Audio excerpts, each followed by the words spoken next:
The United States government will face a choice it has been avoiding for 20 years. And the decision it makes will land on every household in America, whether you are collecting Social Security or not. Here is the setup. 70 million Americans are receiving Social Security right now. The trust fund that pays them runs out in 2032. When it does, the law requires an automatic 24% cut. No vote, no debate. The check just shrinks. A 24% cut across 70 million recipients is not a Social Security story. It is a consumer spending collapse. It is a real estate story. It is a local economy story. And it is coming on a documented timeline. You need to understand this now, 6 years before it lands, because the families who position before 2032 and the families who find out in 2032 will have very different options. Social Security was built on a simple contract. You work, you pay in. The government holds it. When you retire, it comes back to you. That contract is held for 80 years. The math underneath the contract has been breaking for 25 years. The baby boom generation is larger than the generation paying in behind it. The ratio of workers to recipients has been falling since 2000. This was always going to arrive somewhere. 2032 is where it arrives. The Congressional Budget Office moved the insolvency date from 2033 to 2032 after the One Big Beautiful Bill Act passed.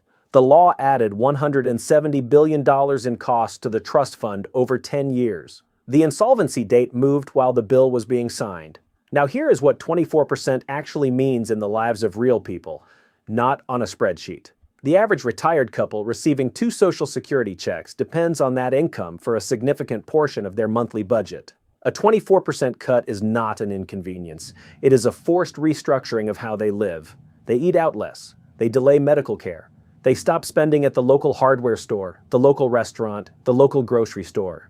They pull back from their community economy in ways that ripple outward. Multiply that by 70 million recipients doing the same thing simultaneously, and the consumer spending contraction is not theoretical. It is calculable. It hits every local economy in America within months. The retirement-heavy markets feel it first. Florida, Arizona, Nevada, the Carolinas. Communities built on fixed income where Social Security is not supplemental.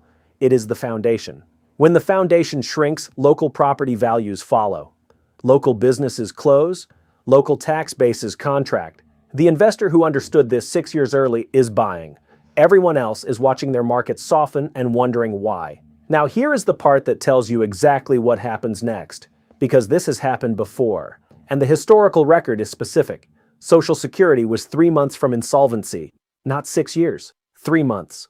The Treasury was days from not being able to cover the checks. President Reagan appointed Alan Greenspan to lead a commission. The commission had one mandate: save the program. The fix they delivered did save it.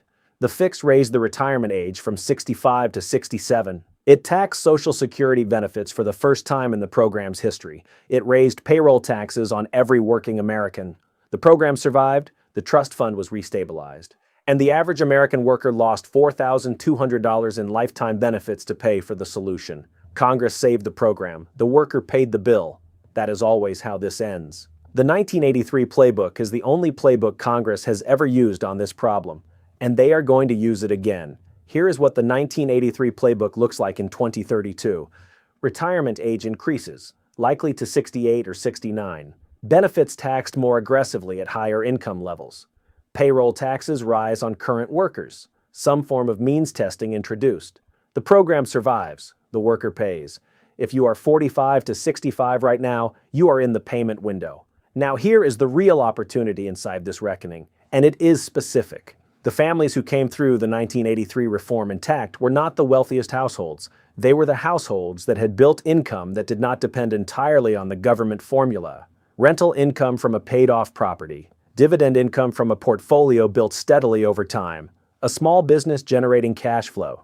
Any income stream that runs regardless of what Congress does to the retirement age or the benefit calculation.